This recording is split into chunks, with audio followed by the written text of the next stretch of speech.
Tom and Daisy. That spring the sun shone every day. I was lonely at first in the East, but I felt that this was the real beginning of my life. I walked in the fresh air. I bought books. I worked hard. I was trying to make myself a successful businessman. One evening the phone rang. It was my cousin, Daisy. "Hello, Nick," she said in her soft voice. "Do you know we are neighbors? Tom and I are living across the bay in East Egg. I think we've settled down at last. Do come to dinner, Nick. I'd love to see you." Of course I agreed. I wanted to see my cousin Daisy again. She had married Tom Buchanan, a man I had known at Yale University. Tom had been a famous football player at college. His family was very rich, and Tom had spent money carelessly. Now he and Daisy had left Chicago, where I had last seen them. After the war, they had traveled around America and Europe. I didn't believe they had really settled down. They were too rich and too restless. So, a few days later, I drove over to East Egg. The Buchanan's house was a big one, overlooking the bay. Lawns and gardens started at the house and went down to the sea. It was late afternoon, and the weather was warm and windy. All the windows at the front of the house were wide open. Tom Buchanan stood on the porch, his legs wide apart. He was a fair-haired man of about 30. He wore smart riding clothes, and his body looked strong and cruel. We talked for a few minutes on the sunny porch. "I've got a nice place here," Tom told me. He took hold of my arm and showed me the outside of the house. Then we looked at the rose garden and walked down to the sea. There was a big motorboat at the end of the dock. "Come inside now and see Daisy," Tom said. We walked into the house and into a high room with windows at either end. The windows were open, and the wind blew the curtains up towards the ceiling, then down towards the thick carpet. 2 young women were sitting on an enormous couch. Their white dresses blew about in the wind until Tom shut the windows. The younger girl on the couch was Miss Baker. The other girl was my cousin Daisy. Daisy leant forward and gave a charming little laugh. "I'm so very happy to see you again," Daisy said. Her eyes were bright and exciting, but her smile was sad. I told Daisy that I had stayed in Chicago on my way to New York. Lots of friends had sent her their love. "That's wonderful," Daisy cried. "Let's go back, Tom, tomorrow." "I'm staying here in the East," Tom said firmly. "I'll never live anywhere else." At that moment, drinks were brought in. Miss Baker did not take one. "No, thanks," she said. "I'm in training." Tom looked at her in surprise. "You are?" He took his drink and drank it quickly. "I don't know how you get anything done." I looked at Miss Baker and wondered what she did. She was slim, with gray eyes and a pale, unhappy face. I was sure I had seen her before. "You live in West Egg," Miss Baker said to me. "I know somebody there. Gatsby. You must know Gatsby." "Gatsby?" Daisy asked quickly. "What Gatsby?" Before I could answer, we were told that dinner was ready. Tom Buchanan led me from the room. We were dining outside, on the porch. 4 candles were burning on the table. "Why candles?" said Daisy, putting them out. "It's not dark enough for candles." Miss Baker sat down at the table and yawned. "We ought to do something," she said in a tired voice. "All right," said Daisy. "What shall we do? What do people do, Nick?" she asked me. When dinner was nearly over, the phone rang in the house. The butler came out and said something quietly to Tom. Tom stood up without saying anything and went inside. Daisy smiled at me across the table. Then she suddenly stood up and walked quickly into the house. Miss Baker leant forward in her chair. "Mr. Gatsby is my neighbor," I began. "Shh! Don't talk. I want to see what happens," Miss Baker said. "Is something happening?" I asked. "Don't you know?" Miss Baker said. "Tom's got a woman in New York. I thought everyone knew. But she shouldn't phone him at home, should she?" At that moment, Daisy and Tom came back together. "So sorry we had to leave you," Daisy said. The candles were lit again. We sat for a while in silence, finishing our wine. Then Tom and Miss Baker walked back into the house. Daisy put her elbows on the table and rested her head in her hands. "We don't know each other very well, Nick," she said softly. "You didn't come to my wedding." "I wasn't back from the war." "Well, that's true. Well, Nick, I've had a very bad time. I don't really care about anything anymore. Shall I tell you what I said when my daughter was born?" "Do." "Well, when I knew I had a girl, I cried. Then I was glad. I hope she'll be a fool.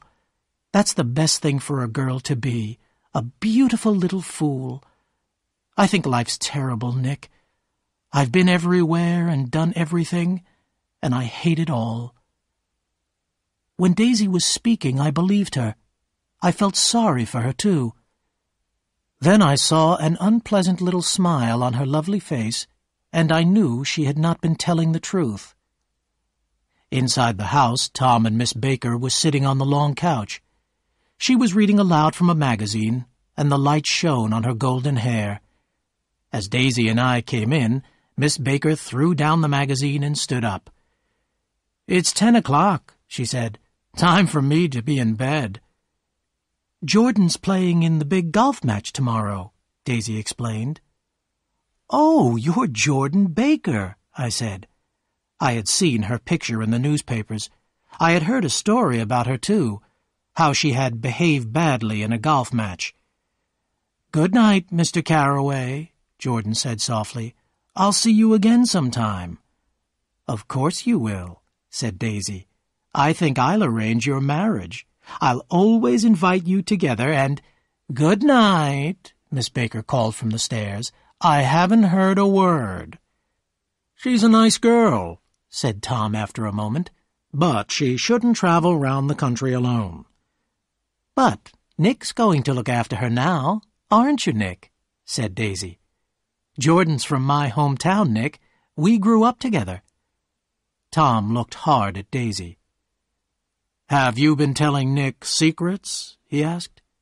"Have I?" said Daisy, smiling at me. "What did we talk about, Nick? I can't remember." "Don't believe everything she tells you, Nick," Tom said. A few minutes later I went home. Tom and Daisy came to the door and stood there together. Two rich people with everything they wanted. But Daisy had told me she was unhappy, and Tom had a woman in New York.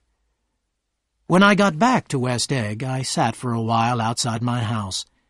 In the bright moonlight, a cat moved silently across the garden. As I turned my head to watch it, I saw that I was not alone. 50 feet away, someone was standing on the lawn of Gatsby's house. The man stood very still, his hands in his pockets. I was sure it was Mr. Gatsby himself. I almost called out to him, but he seemed happy to be alone. He slowly stretched out his arms to the dark water.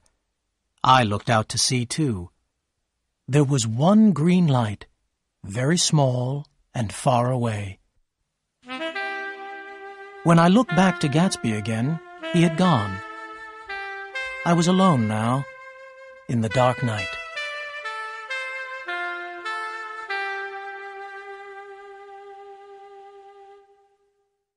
Two. Myrtle Wilson. About halfway between West Egg and New York, the railroad crosses a dirty, narrow river. Trains always wait there.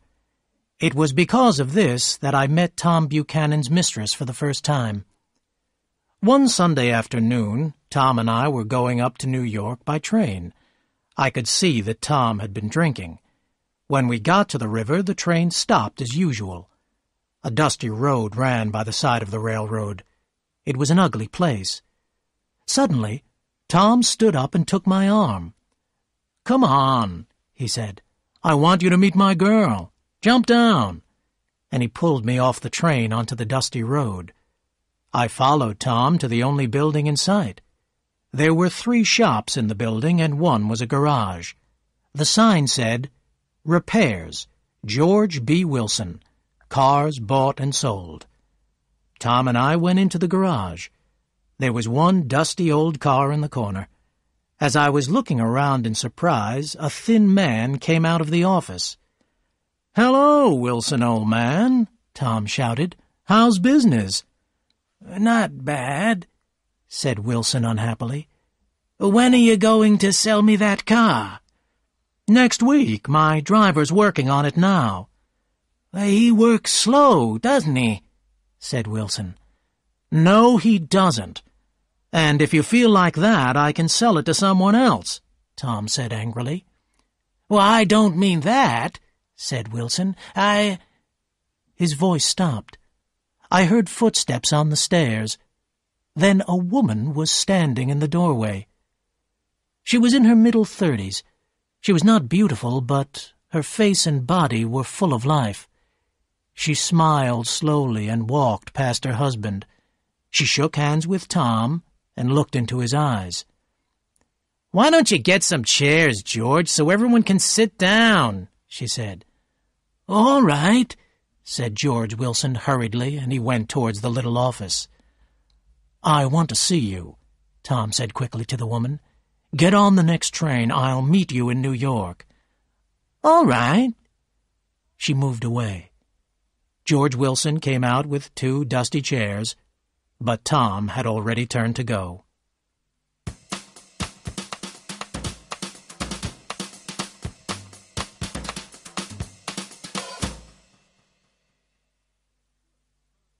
"It's good for Myrtle to get away," Tom said as we were waiting for the next train.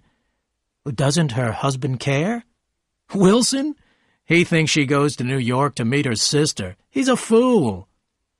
And so, Tom Buchanan, his girl, and I went up to New York. But Mrs. Wilson sat in another part of the train. At the station in New York, she bought magazines and perfume. We all got into a taxi. Almost at once, Mrs. Wilson told the driver to stop. An old man was standing by the roadside with a basket of puppies. "I want one of those dogs," Mrs. Wilson said. "It'll be nice to have one in the apartment." "What kind are they?" she asked the man. "I want a police dog." The old man looked into the basket. "I got all kinds, ma'am," he said, pulling out a puppy. "Well, that's not a police dog," said Tom. "No," said the old man. "Well, I think it's cute," said Myrtle Wilson. "How much is it?" $10, ma'am." "Oh, here's your money," said Tom impatiently to the man.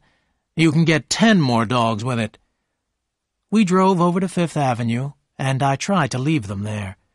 "No, you don't," said Tom quickly. "Myrtle wants you to see the apartment, don't you, Myrtle?" "Sure," Myrtle Wilson said. "I'll phone my sister, Catherine. People say she's beautiful." So we drove on until we came to the apartment house. Myrtle Wilson got out of the taxi like a queen. "I'm going to ask the McKees to come up," she said in the elevator. "They live in the apartment below, and I'll phone my sister, too, of course." The apartment was 4 small rooms on the top floor. The living room was crowded with furniture. Mrs. Wilson sent the elevator boy out to buy food for the dog.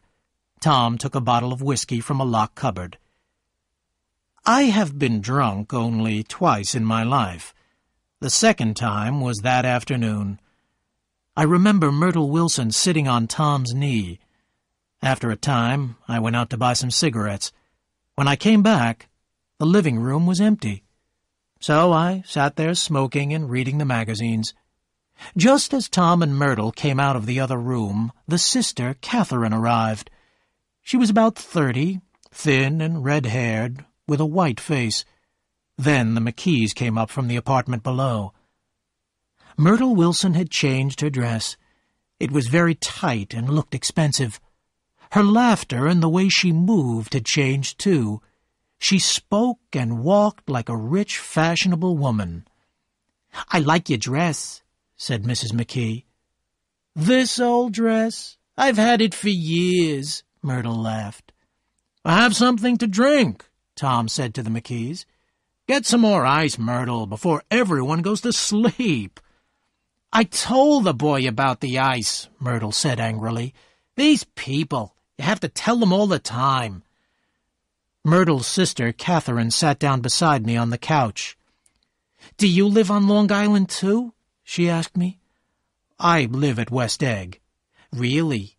I was at a party there about a month ago, at the house of a man called Gatsby. Do you know him?" "I live next door to him." "Do you? He's awfully rich, you know. People say he got his money from Germany in the war. I'm afraid of him." Catherine moved closer and looked across the room at Tom and Myrtle. "Both of them are unhappily married," she said. "But Tom's wife is a Catholic. She won't divorce him." I knew this was untrue, and I was shocked. "Why'd you marry Wilson, Myrtle?" Catherine called across the room. "Nobody made you do it." Myrtle laughed. "Well, I thought he was a gentleman. I must have been crazy." Tom now sent the elevator boy to buy some sandwiches and a second bottle of whiskey. I wanted to go home. I went to the window and looked down into the dark street. Were people looking up at our lighted window and wondering what was going on? Myrtle Wilson called to me to sit down again. She began to tell me about her first meeting with Tom. "It was on the train," she said. "We couldn't stop looking at each other. When we got to New York, we got into a taxi together. I was so excited that I couldn't see where we were going, but I didn't care. You can't live forever, you know. You can't live forever." The room was filled with Myrtle's loud, false laughter. She turned to Mrs. McKee. "My dear," Myrtle said, "I'm going to give you this dress. I'm getting another tomorrow. I've got so many things to buy, a collar for the dog, an ashtray, and I must go to the hairdresser's." It was 9 o'clock. Then I looked at my watch again. It was 10. The room was full of smoke. People were coming and going, shouting to each other across the room. At about midnight, Tom and Myrtle started to argue. "Daisy, Daisy, Daisy," Myrtle Wilson was shouting. "I'll say her name whenever I want to. Daisy, Daisy." With a short, hard movement, Tom Buchanan hit her across the nose. Myrtle cried out with pain. Someone got towels. Then the towels, covered with blood, were all over the floor. People were screaming and shouting. Myrtle Wilson lay on the couch. Her nose was still bleeding, and she was crying loudly. Mr. McKee woke up and walked towards the door. I picked up my hat and followed him out. We went down in the elevator together. Then I was on the station, half asleep, waiting for the early morning train to West Egg.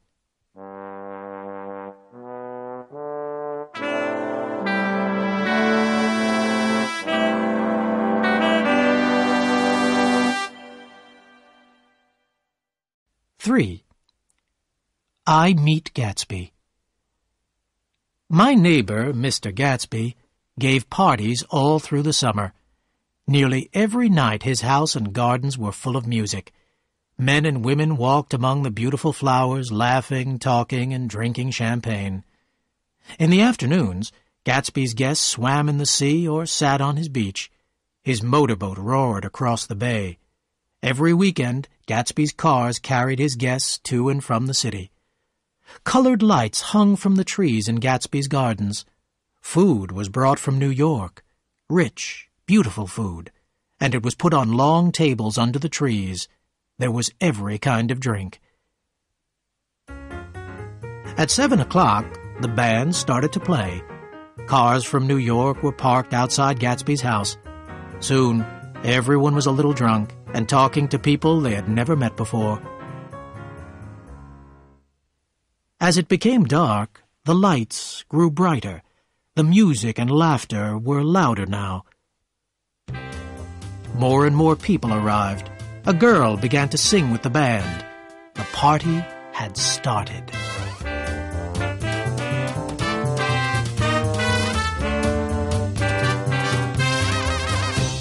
Not all these people had been invited to Gatsby's house. All kinds of people drove out to Long Island and stopped outside Gatsby's door. Then they joined the party and started to have a good time. Sometimes they were introduced to Gatsby. Sometimes they never saw him. One day, I was invited to one of Gatsby's parties. As soon as I arrived, I began to look for Gatsby to thank him for his invitation. But no one knew where he was. As I went to get a drink, I saw Jordan Baker. I walked towards her, glad to see someone I knew. "I thought you might be here," Jordan said. We took our drinks and sat down at a small table under a tree. Jordan began to talk to a girl in a yellow dress. "Do you come to these parties often?" Jordan asked her. "Why, I come here when I can," the girl said.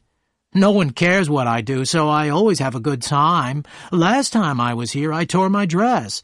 Do you know, Gatsby sent me a new one? It cost him $265. "There's something strange about a man like that," another girl said. "He doesn't want any trouble from anybody." She leant across the table and said, "Somebody told me that Gatsby killed a man." "Oh, I heard he was a German spy," a man added. "Oh, no. He was in the American army in the war, but I'm sure he's killed a man," someone else said, and the girls laughed excitedly. Supper was now being served. Jordan and I left our table and went to look for Gatsby. The bar in the garden was crowded, but Gatsby wasn't there. We walked into the house, opened a door, and found ourselves in a library. A fat, middle-aged man was leaning against the table. He stared at us through his round glasses. "What do you think?" he asked. "All these books, they're real." "Are they?" "Sure. I thought they were made of cardboard. Here, look. Gatsby is smart. He does everything right." And the man held up a book in front of our faces. "How did you get here?" the fat man asked. "I was brought. I've been drunk for a week." He shook hands with us and smiled. Jordan and I left him and went back into the garden. People were dancing now. The voices and the laughter were very loud. The moon was high in the sky. Champagne was being served in big glasses. Jordan and I sat down at a table with a well-dressed man of my own age. I was enjoying myself now. The music stopped for a moment. The man at our table looked at me and smiled.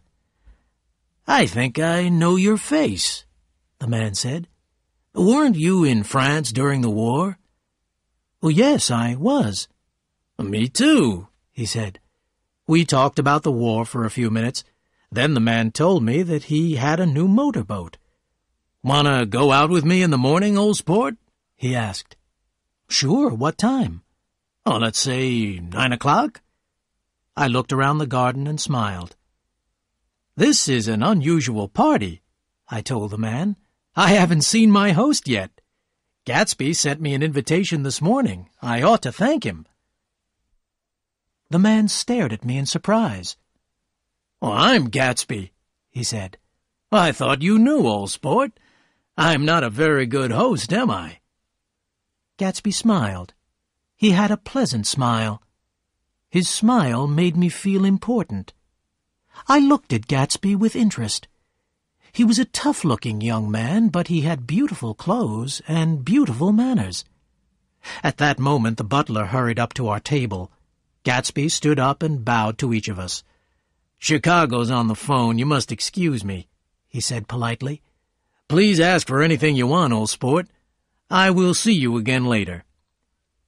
When Gatsby had gone into the house, I said, "Who is he, Jordan? Does anyone know?" "He's a man called Gatsby, that's all I know." "But where is he from? What does he do?" "Now you've got interested in him," Jordan smiled. "Everyone does.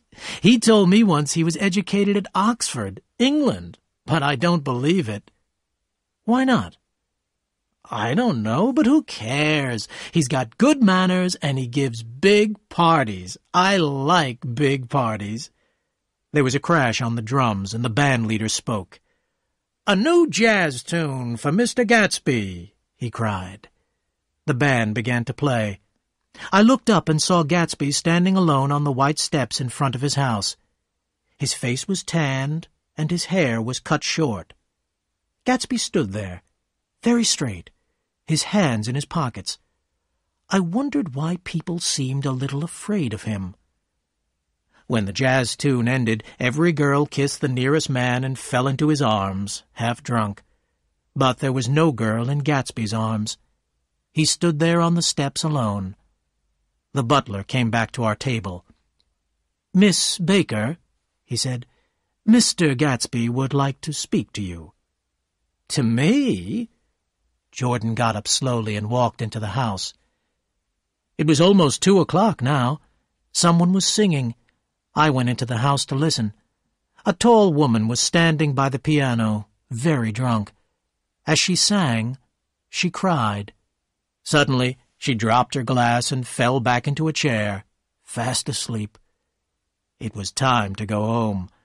As I walked towards the door, Jordan Baker and Gatsby came out of the library together. "I've heard the most surprising thing," Jordan told me quietly, "but I can't tell you about it. It's a secret." She yawned. "I must go. My friends are waiting. Do phone me." A few guests were standing near Gatsby. I went up to him to say goodbye. "Don't forget we're going out in the boat, old sport," he said. "At 9 o'clock. Then the butler said, "Philadelphia wants you on the phone, Mr. Gatsby, sir." "All right, wait a minute." Gatsby smiled at me. "Good night, old sport. Good night." I walked down the steps. The lights of a dozen cars shone on the gardens. Drunken voices were saying good night. I walked across the lawn in the moonlight. The cars drove away. The gardens were quiet and empty. All alone, Gatsby stood on the white steps, waving goodbye.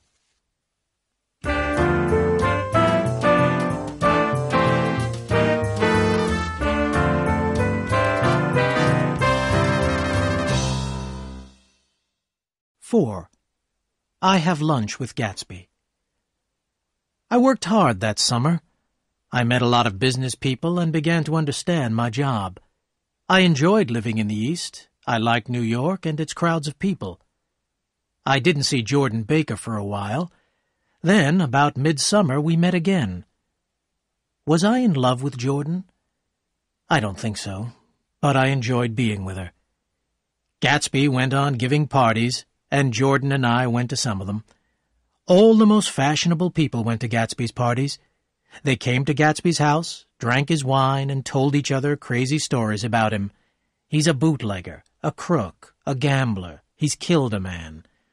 All these things were said about Gatsby, but no one knew the truth about him.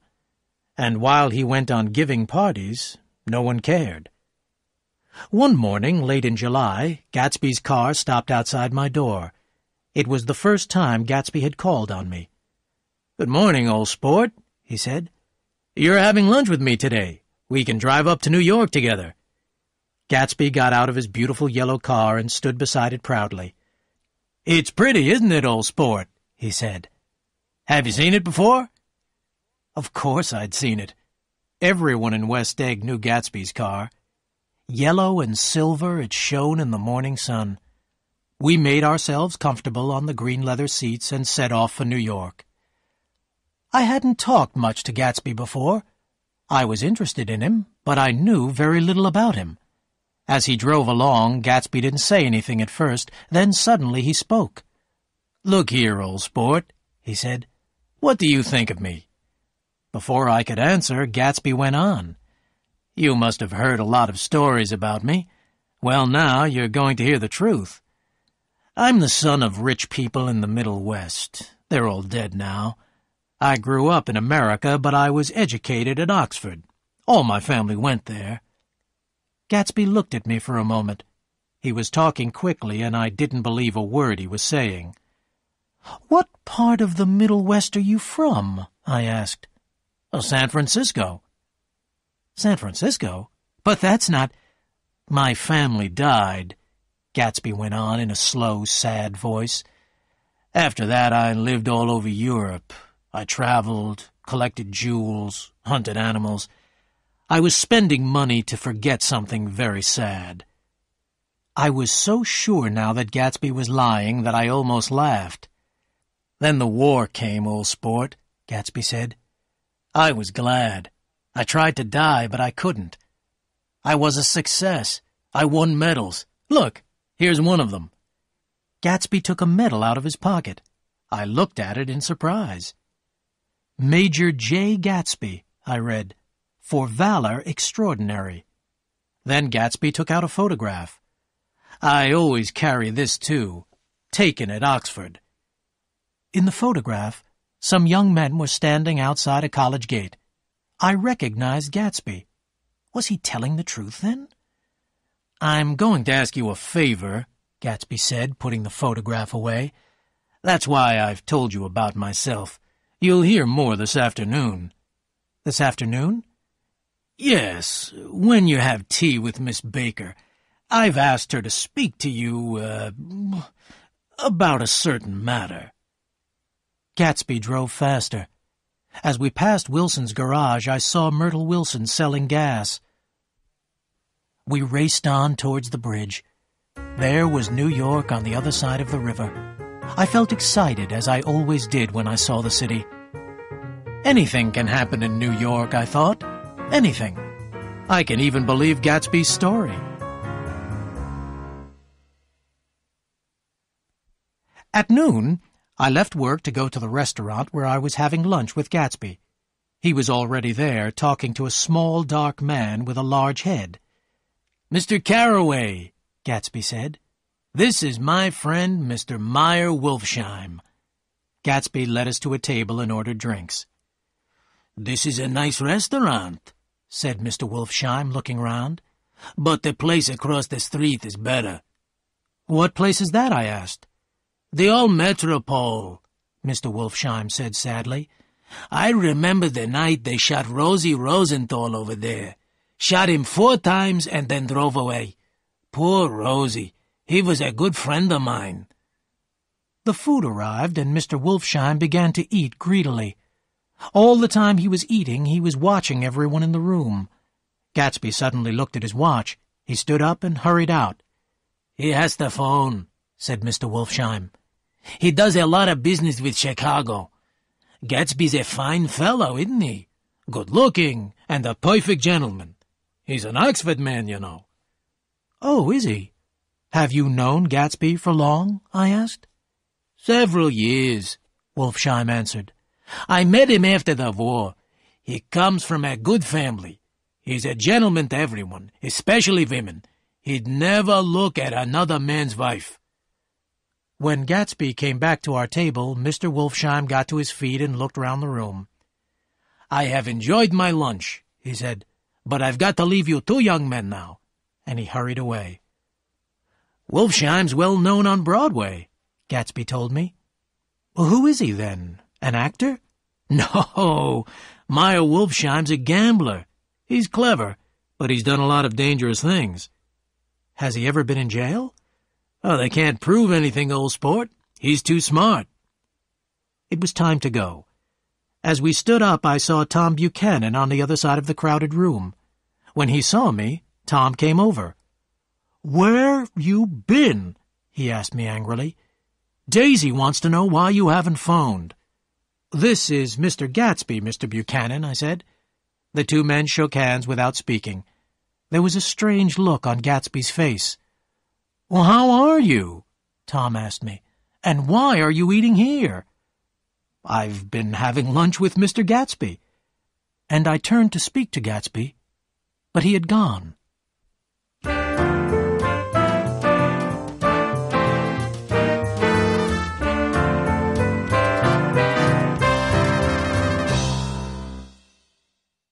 Five. Daisy and Gatsby. Start of the dream. Later that afternoon, I met Jordan Baker at the Plaza Hotel. After tea, she told me that Gatsby had known Daisy. They had known each other in the Middle West 5 years before. "Daisy and I grew up in the same town," Jordan began. "In 1917, Daisy was 18. She was the most beautiful and the most popular girl in Louisville. Her family was very rich. Daisy always dressed in white, and she had a little white car. She went out with all the young officers. The telephone in her house rang all day long. One day in October, I was walking past Daisy's house. Daisy was sitting in her car with an officer I hadn't seen before. They were so busy talking that they didn't see me. But I remember the way the young officer looked at Daisy. To him, she was the most beautiful thing in the world. About a month later, Daisy's mother found her packing her bag to go to New York. Daisy wanted to say goodbye to an officer who was going overseas. Her family stopped her, of course. "Was the officer Gatsby?" I asked. "Of course," said Jordan. Daisy was sad for a time and didn't go out much. By the following autumn, she was gay again. In February, she got engaged to a young man from New Orleans. But in June, she married Tom Buchanan from Chicago. It was the biggest wedding our town had ever seen. "Were you there?" I asked. "I was a bridesmaid," Jordan said. On the day before the wedding, Tom gave Daisy some pearls worth $350,000. That evening, Daisy's family was giving a big dinner. Half an hour before the dinner started, I went up to Daisy's room, Jordan went on. The pearls were on the floor. Daisy was lying on the bed with a bottle of wine in one hand and a letter in the other. She was very drunk. "Never had a drink before," Daisy said, "but how I enjoy it." She picked up the pearls and said, "Here, take them downstairs. Tell them Daisy's changed her mind." Then she began to cry. She cried and cried. I found her mother's maid and we got Daisy into a cold bath. The letter in her hand came to pieces in the water. Half an hour later, Daisy walked downstairs. She looked very beautiful, and the pearls were round her neck. Next day, Daisy married Tom Buchanan, and they went on their honeymoon. I met them again when they came back. I've never seen a girl so in love with her husband. That was in August. A week later, Tom crashed his car. The girl with him broke her arm, and the story got into the papers. The girl was a maid from the hotel. The following April, Daisy had a baby girl, and the family went to France for a year. Then they went back to Chicago. Well, about 6 weeks ago, I asked you about Gatsby, Jordan went on. Daisy heard me. She knew he was the same man she had known in Louisville. "It's strange that Gatsby came east, too," I said. "But it isn't strange at all," Jordan replied. "Gatsby came here to be near Daisy. He can see her house across the bay." Then there was a reason for all those parties. Gatsby had hoped that one evening Daisy would walk into his house. "Gatsby wants you to do something for him," Jordan was saying. "He wants you to invite Daisy to tea. Then he'll call in, too. He wants to show Daisy his house." I thought for a moment. Gatsby wasn't asking very much. He had waited 5 years. He had given big parties to strangers. And why? To see Daisy one afternoon at tea. "Does Daisy want to meet Gatsby again?" I asked. "Oh, she doesn't know about it," Jordan answered. "Gatsby wants it to be a surprise." It was dark outside by now. I asked Jordan out to dinner, and we took a taxi. It was a beautiful night. I had heard enough about Daisy and Gatsby. I put my arm around Jordan, looked into her gray eyes, and kissed her.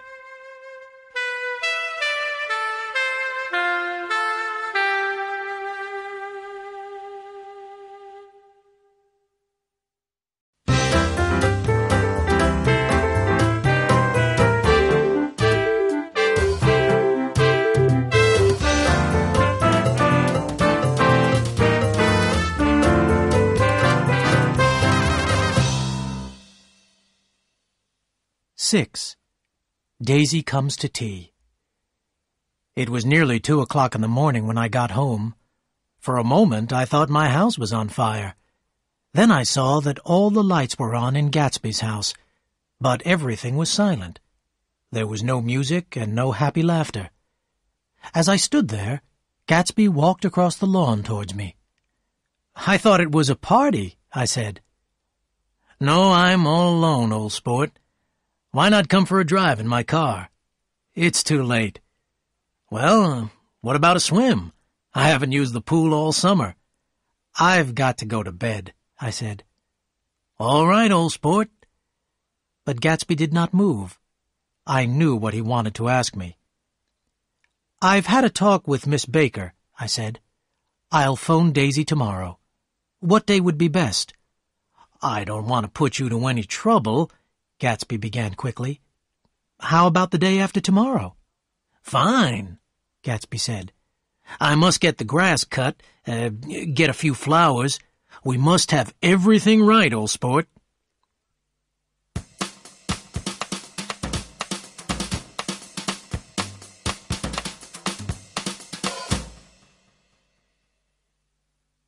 When the day of the tea came, it was pouring with rain. Gatsby had sent a man to cut my lawn. At 2 o'clock, Gatsby sent over enough flowers to fill every room in my little house. An hour later, Gatsby himself arrived. He was wearing a white suit, silver shirt, and gold tie. He looked pale and tired. Gatsby sat down and tried to read, but he looked up at every sound. Suddenly he stood up and said, "I'm going home. Nobody's coming." "Don't be silly," I said. "It's only 2 minutes to 4. So Gatsby sat down again, and at that moment we both heard the sound of a car. As I opened the front door, Daisy stopped her car and got out. "Why did I have to come alone?" Daisy said with a little smile. "Are you in love with me, Nick?" I took Daisy's hand and led her into the living room. Gatsby stood there, very pale, his hands in his pockets. For half a minute there was silence. Then Daisy gave a little laugh and said, "I'm so very glad to see you again, Jay. It's been a long time." 5 years next November," said Gatsby, staring at Daisy. I went into the kitchen to get the tea. After a few minutes, Gatsby came after me and closed the door. "This is a terrible mistake," he said. "It's too late, old sport, too late." "Nonsense. Go back and talk to her. You're both shy, that's all." I decided to leave them alone for half an hour. I went to the window. The rain had stopped now, and the sun was shining. When I took in the tea, I made a lot of noise, but I don't think they heard a sound. Daisy and Gatsby were both sitting on the couch. There were tears on Daisy's face, but she was smiling. Gatsby's face was shining with joy. Their happiness filled the room. "Oh, hello, old sport," Gatsby said, as if he hadn't seen me for years. "I want you and Daisy to come over to my house." "You sure you want me to come?" "Sure of it, old sport." And so Daisy saw Gatsby's enormous house for the first time. "That's your house over there, Jay?" she cried excitedly. "Do you live there alone? It's so big." "I always keep it full of famous, interesting people," Gatsby told her. We wandered through the gardens. Daisy admired every flower, every tree, everything she saw. We came at last to the white steps in front of the house. It was strange to see them quiet and empty. Inside the house we wandered through room after room. We admired the books in the library. All the beautiful rooms were empty and silent. We went upstairs and looked at bedrooms and bathrooms painted in pale, rich colors. Finally, we came to Gatsby's own rooms, where we sat down to have a drink. Gatsby had never stopped looking at Daisy. Once he nearly fell downstairs. He was trying to see everything in his house through her eyes. He was like a man walking in his sleep. "It's a funny thing, old sport," Gatsby said slowly. "When I see, I can't believe." He put down his drink and opened 2 big cupboards. He began to take out shirts, suits, ties. "I've got a man in England who buys me clothes," Gatsby explained. "He sends things over twice a year." The brightly colored clothes covered the table and fell onto the floor. Silk, wool, cotton. The pile grew higher and higher. Suddenly, Daisy hid her face in the shirts and began to cry. "I don't know why I'm crying," she said, "but they're such beautiful shirts, Jay. I've never seen such beautiful shirts before in all my life."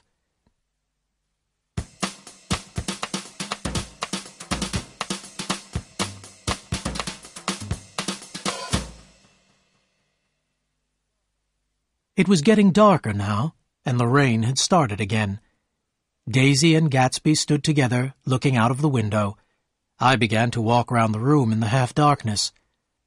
On Gatsby's desk was a photograph of a tough-looking old man. The man was dressed in sailing clothes. "Who's this?" I asked Gatsby. "Well, that's Mr. Dan Cody, old sport.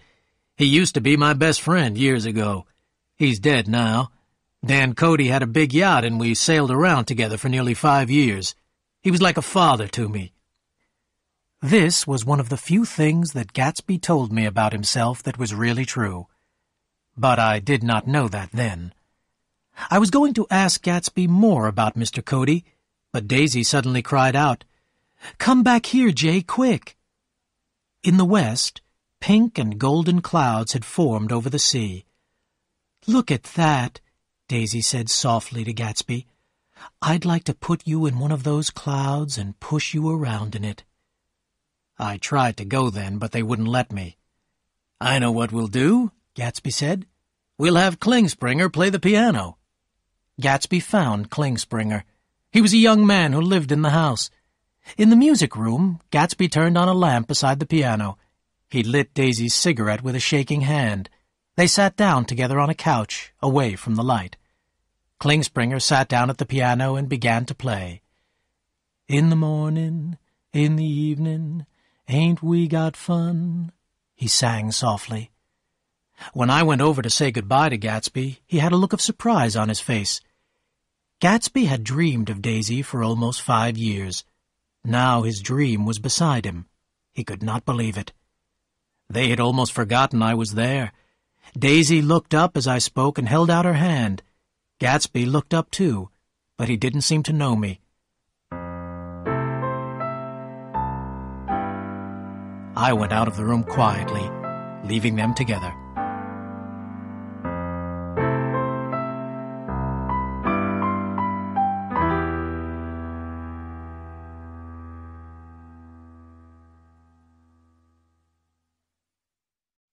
Seven. Gatsby's Last Party. I didn't see or hear from Gatsby for several weeks after this. I was working hard and spending my free time with Jordan. But this was the time when everyone was talking about Gatsby. More and more strangers went to his parties. More and more strange and crazy stories were told about him. Everyone seemed to be talking about Gatsby. Then, one Saturday, I was invited to another of Gatsby's parties. Daisy was there too, and Tom had decided to come with her. Perhaps it was because Tom was there, but the party seemed different. There was an unpleasant, uneasy feeling about it. But all the same people were there. They were drinking champagne as usual, dancing and laughing as before. Tom and Daisy arrived as darkness was falling. Gatsby went over to them at once. Then he took them slowly round the gardens, pointing out his most famous guests proudly. Daisy and Gatsby danced together. I had never seen Gatsby dance before. Then they walked over to my house and sat there together for about half an hour. Tom didn't seem to care. He found a girl he wanted to talk to, and the evening passed as usual. I could see that Daisy was not happy at the party. She hated all these laughing, shouting strangers. They didn't seem to care for anybody or about anything. By the time the Buchanans were ready to leave, Tom was in a bad temper. "Who is this Gatsby, anyway?" Tom asked as he and Daisy were waiting for their car. "Is he a bootlegger? A crook? He knows a funny lot of people. Where does he find them? Where does he get his money from?" "Lots of people come who haven't been invited," Daisy said. "He's too polite to tell them to go." "I'd like to know who Gatsby is and what he does," Tom repeated, "and I'm going to find out." As they got into their car, Daisy looked back at the house sadly. Gatsby was nowhere to be seen. I stayed late that night because Gatsby wanted me to. When everyone had gone, we sat on the steps together. "Daisy didn't enjoy herself," Gatsby said. "Of course she did." "No, she didn't have a good time. I couldn't talk to her. I felt farther away from her than ever. It's hard to make her understand." And then Gatsby told me what he wanted. He wanted Daisy to ask Tom for a divorce. He wanted her to tell Tom that she didn't love him, that she had never loved him, that she loved only Gatsby. Gatsby wanted to take Daisy back to Louisville, where they had first met. Gatsby and Daisy would be married. Gatsby wanted the last 5 years to be completely forgotten. Gatsby didn't seem to understand how much he was asking. "Don't ask Daisy for too much at once," I told him. "You can't repeat the past." "Can't repeat the past?" Gatsby said in surprise. "Of course you can. Everything's going to be the way it was before. She'll see." Gatsby began to talk about the time when he had first met Daisy. He told me about the first time he had kissed her. That was when Gatsby's dream had begun, and he had spent his life trying to make that dream come true. But no woman can be turned into a dream. I could see this, but Gatsby could not. He could see no reason why he and Daisy should not be happy forever.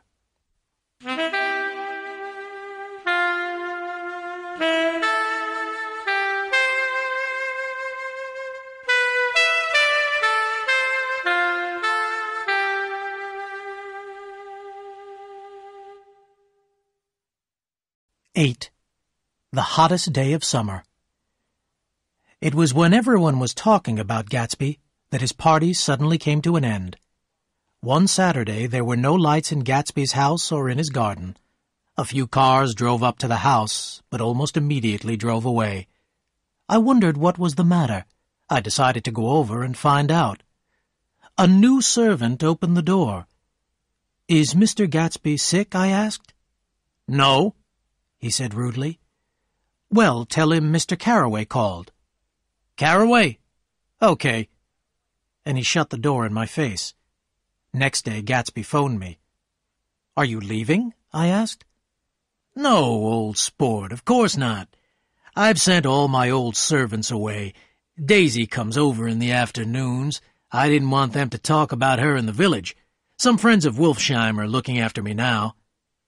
Gatsby was phoning with an invitation from Daisy. She wanted me to have lunch at her house the following day. Jordan would be there, and, of course, Gatsby, too.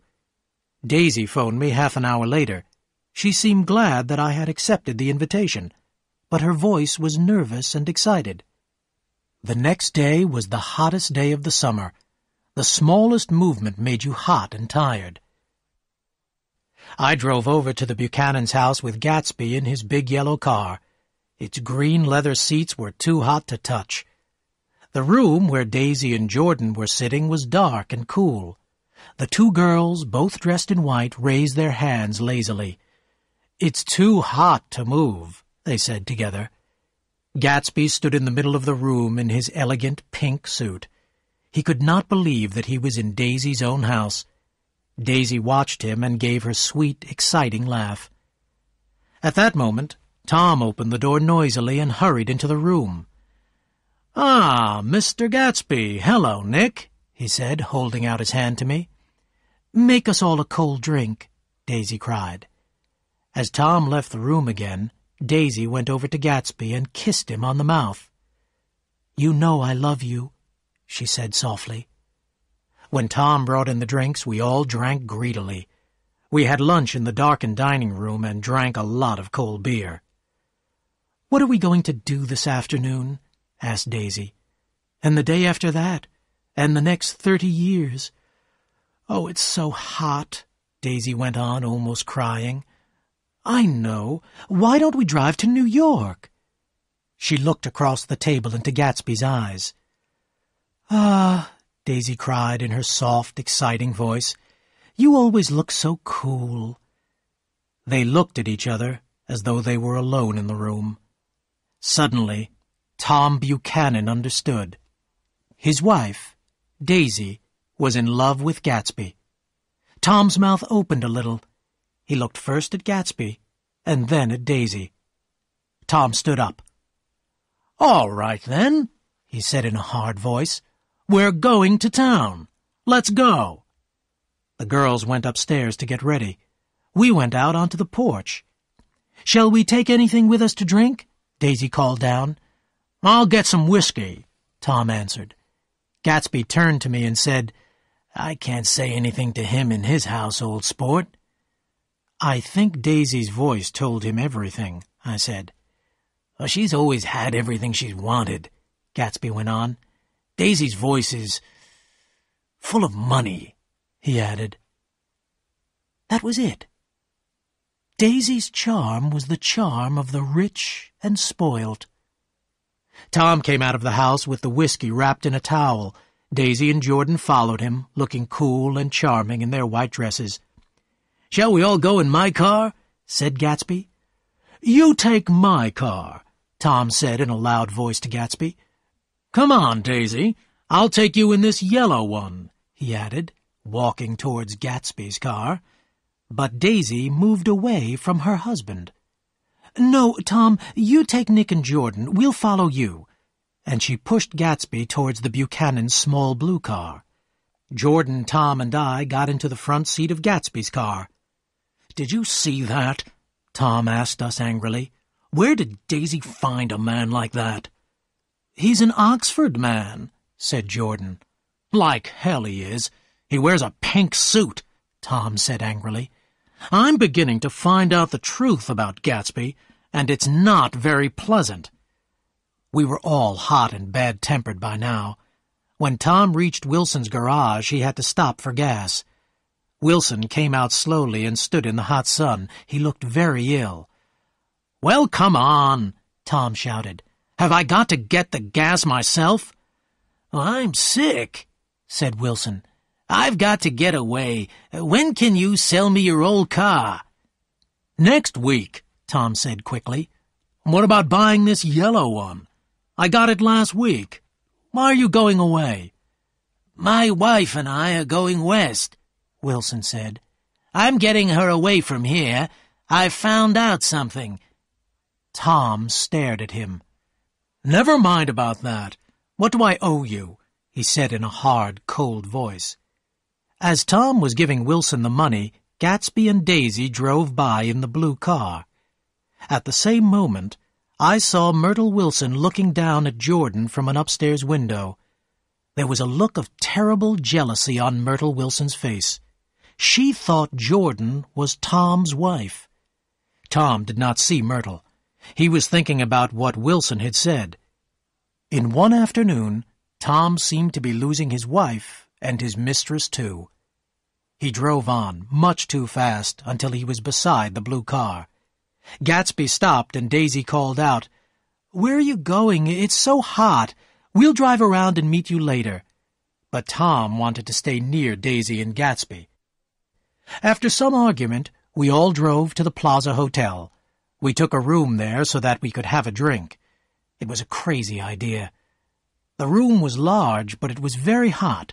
We opened all the windows, but it made no difference. "Oh, it's so hot," said Daisy.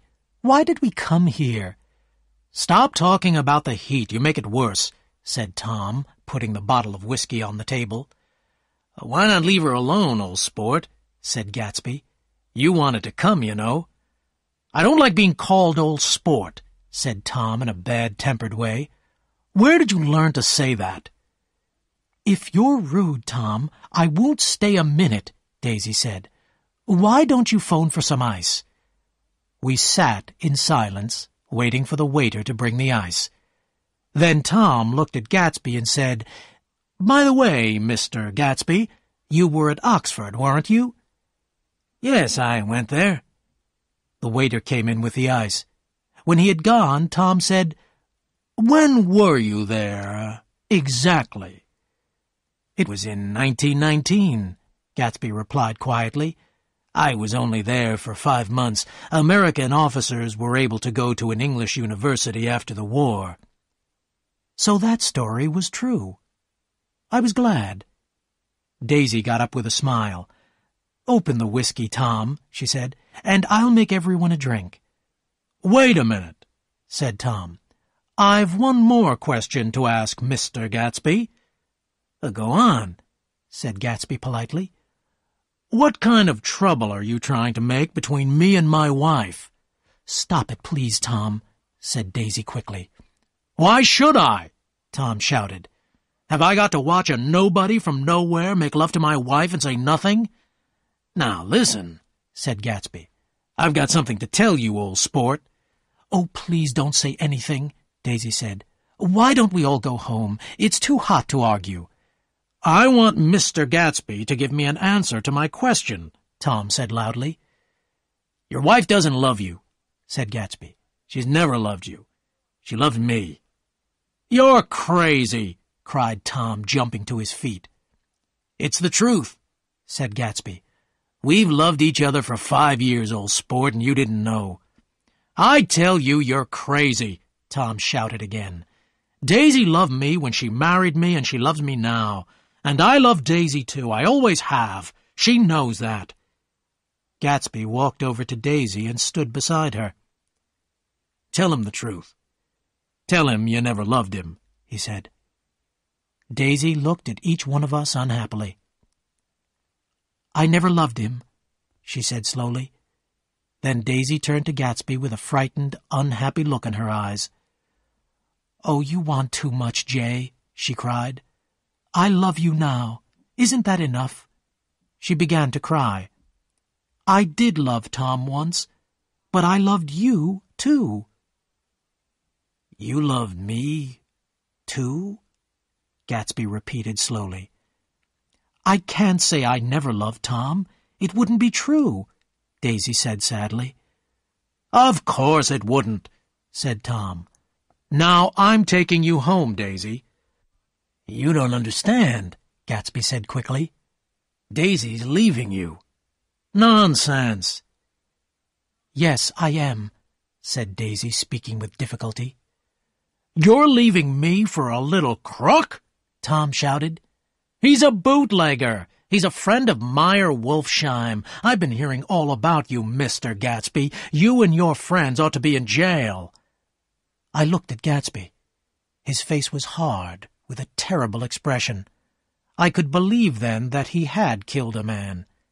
He started to talk to Daisy, quickly, excitedly. Daisy did not seem to be listening. On that hot afternoon, Gatsby's dream was slipping farther and farther away from him. "Please, Jay," Daisy said suddenly, "don't say any more. You must stop all this, please." Tom smiled. He knew that he had won. "You go home, Daisy," he said in a quiet voice. "Go with Mr. Gatsby in his car. He won't trouble you again." And slowly, sadly, Daisy and Gatsby had gone. It was 7 o'clock when Jordan and I left the hotel with Tom. As we drove back over the bridge, I remembered that it was my 30th birthday. I felt sad and tired.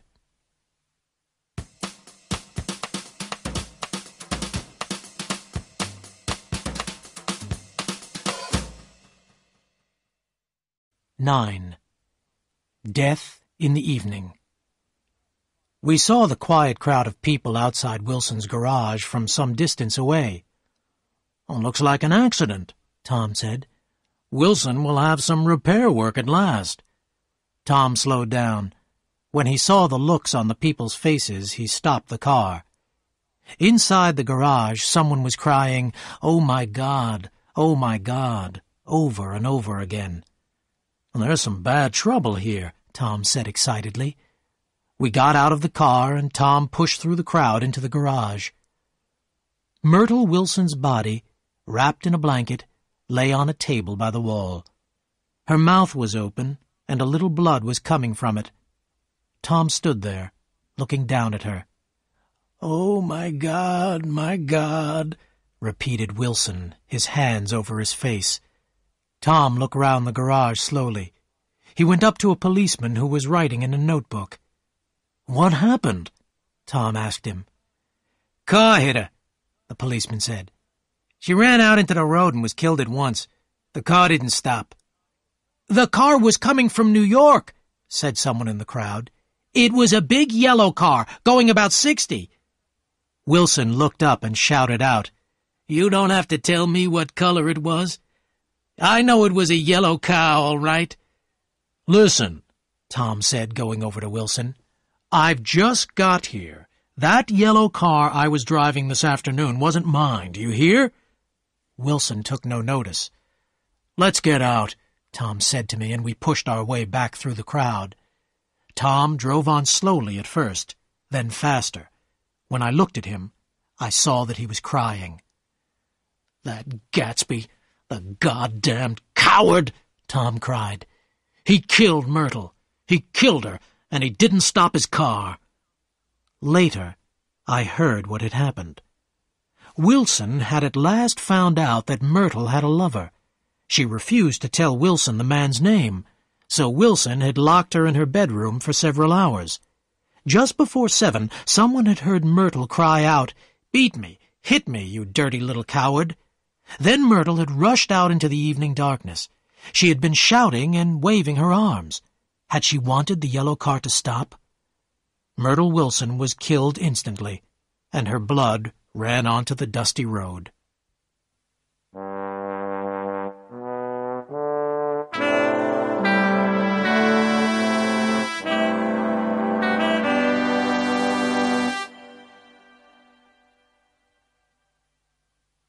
Tom stopped his car outside his house and looked up at a lighted window.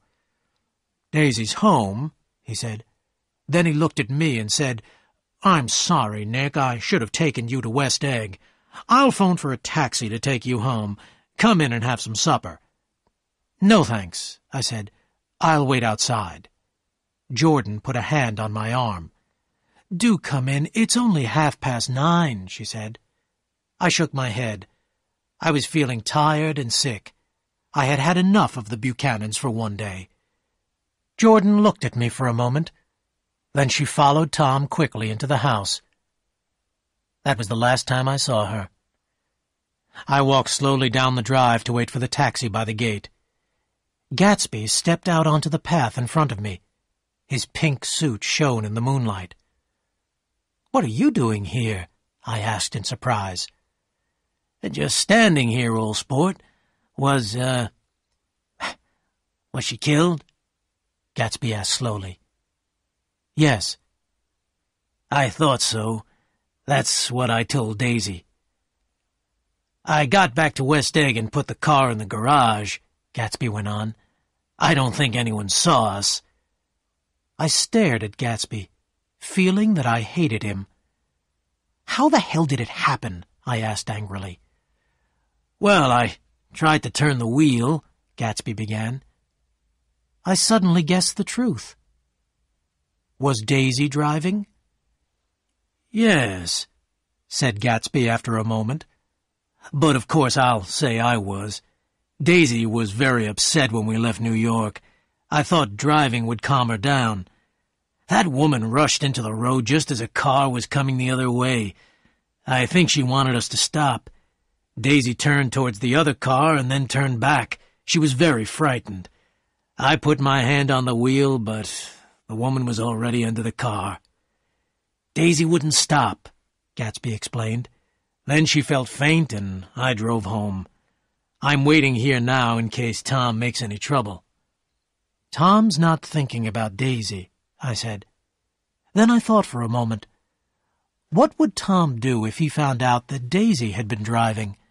Would he believe that Myrtle's death had been an accident? "You wait here," I said to Gatsby. "I'll go back to the house and see what's going on." The light was on in the kitchen. Daisy and Tom were sitting opposite each other at the kitchen table. Tom was talking and holding Daisy's hand. Daisy looked up at Tom and nodded her head. They looked as though they belonged to each other. They looked as though they were planning something. I went back to Gatsby, who was standing where I had left him. I could hear the sound of my taxi.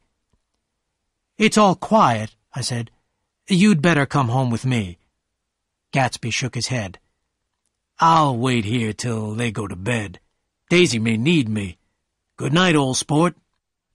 Gatsby put his hands in the pockets of his pink suit. I left him standing there in the moonlight.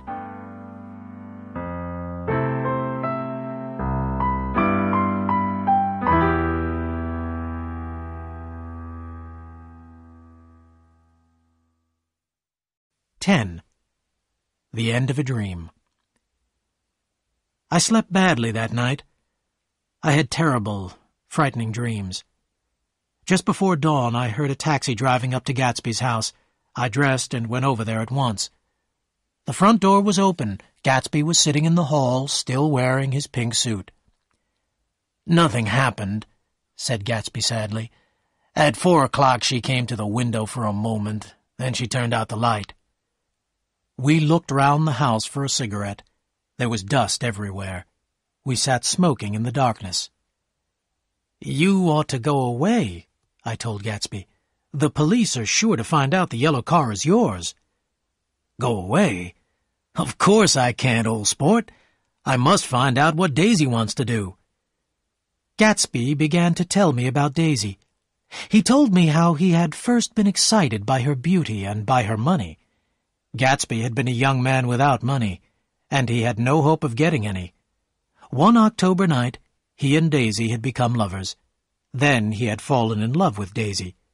And Daisy, a girl who had everything she wanted, fell in love with him. Life for Gatsby became more and more unreal. He spent hours telling Daisy about his dreams for the future, and, of course, she listened to him. Then Gatsby had to go to the war. When he came back, Tom and Daisy were on their honeymoon.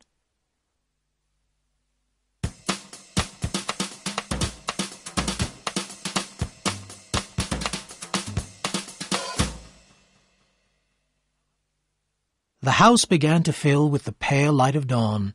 Birds began to sing in Gatsby's garden. "I don't believe she ever loved him," Gatsby said. "You mustn't take any notice of what she said this afternoon. She was excited, and Tom frightened her." Gatsby and I had breakfast together, and then we went into the garden. The air was cooler. Summer was nearly over. The gardener came up to us and said, "I'm going to take the water out of the swimming pool, Mr. Gatsby. The leaves will be falling soon." "Don't do it today," Gatsby said. "I haven't used that pool all summer." It was time for me to go to work. But I didn't want to work, and I didn't want to leave Gatsby alone.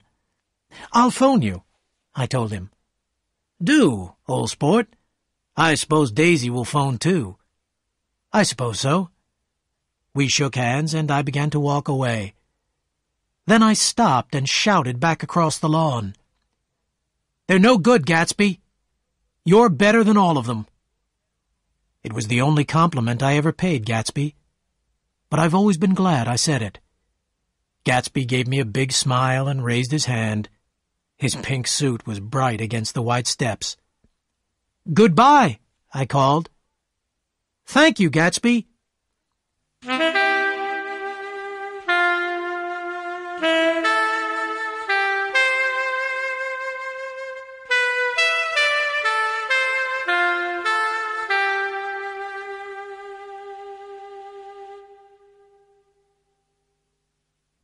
Wilson had cried for Myrtle all night. Then he began to talk to his neighbors. 2 months ago, Myrtle had come back from New York with a bruised face. Later, Wilson had found an expensive dog collar in Myrtle's desk. "He bought it for her," Wilson said. "He bought it for her, and then he killed her. He murdered her. The man in the yellow car. She ran out to speak to him, and he wouldn't stop." Somehow, Wilson found out who owned the yellow car. At 2:30 on the day after Myrtle had been killed, Wilson went to West Egg. He asked the way to Gatsby's house. At 2 o'clock, Gatsby had gone down to his swimming pool with an airbed. He told his servants to call him if anyone phoned. No one phoned. His dream was over. I couldn't do much work that day. I got back to West Egg by about 4:30. Gatsby wasn't in the house. One of the servants told me he had not come back from the swimming pool. We hurried down to the pool. The airbed was moving slowly round and round. There was a little blood in the water, and Gatsby lay on the airbed, dead. As we carried Gatsby's body up to the house, we saw Wilson lying on the grass. Wilson had shot Gatsby, and had then shot himself.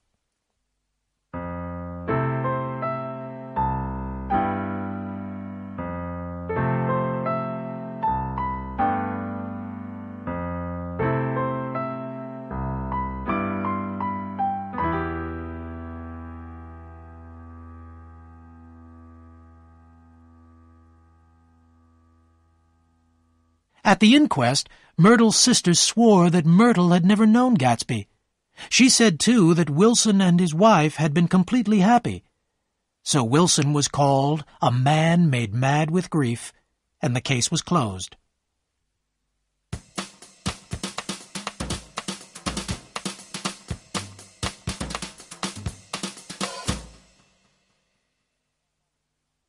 About half an hour after we had found Gatsby, I phoned Daisy. "Mr. and Mrs. Buchanan went away this afternoon," a servant told me. "They will be away for some time." "Did they leave an address?" I asked. "No," the servant replied. "Have you any idea where they are?" "I don't know, sir. I'm very sorry." I felt that I had to tell someone about Gatsby. I thought of Meyer Wolfsheim. I phoned him, but he had already left his office. The following morning I sent a servant to New York with a letter.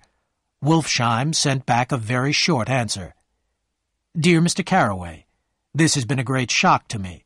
I cannot go to the funeral as I am very busy. I would rather not visit the house. I'll remember him as he was. Yours truly, Meyer Wolfsheim." All that day and the next I had to answer the questions of the police and the reporters. The news of Gatsby's death was in all the papers. But Daisy didn't phone.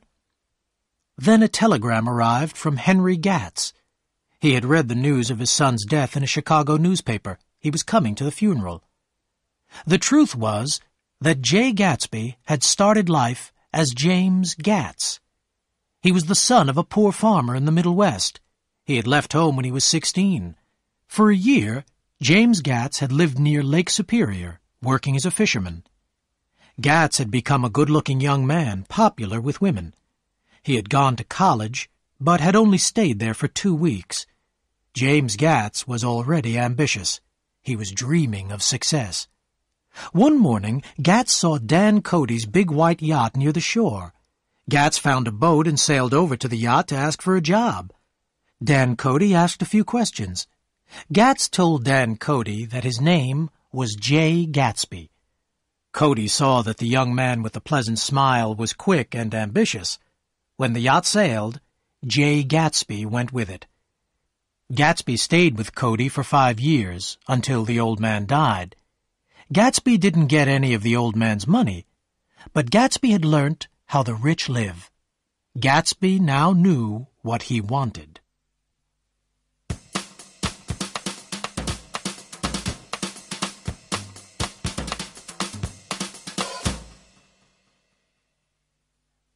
Mr. Henry Gatz was already in tears when he arrived for the funeral.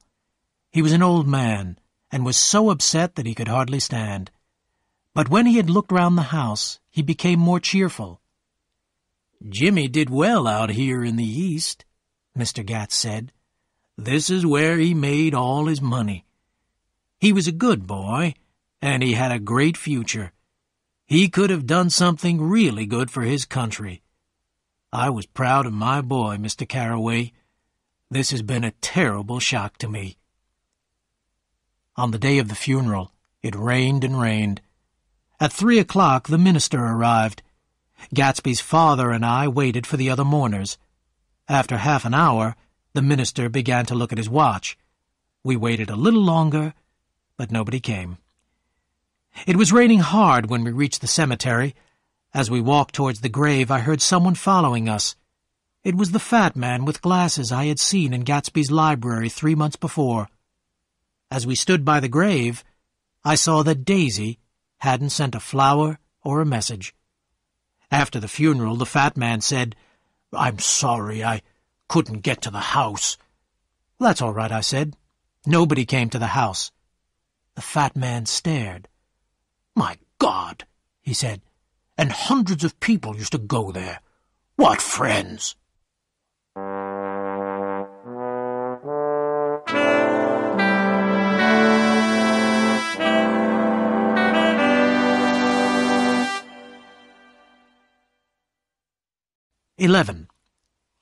I go back to the West. And that is the end of Gatsby's story. After Gatsby's death, I couldn't live on Long Island any longer. I wanted to go back to the West. I wanted to go back to where we all came from. I wanted to return to the place where I felt happiest. I saw Tom Buchanan once more in New York before I left.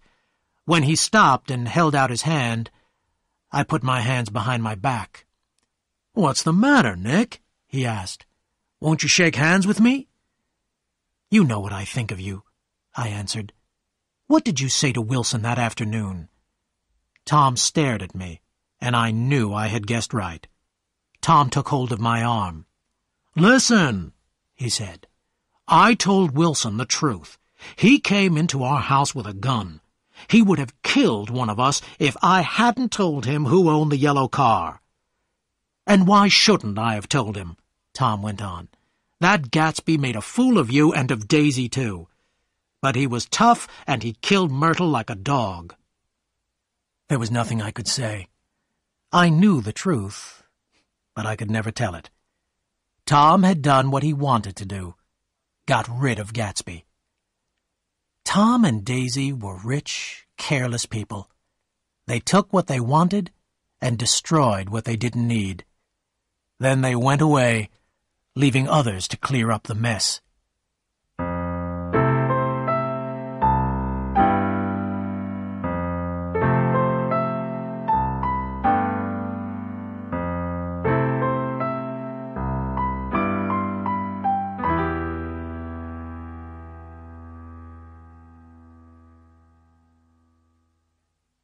Gatsby's house was empty when I left, and the grass had grown very long.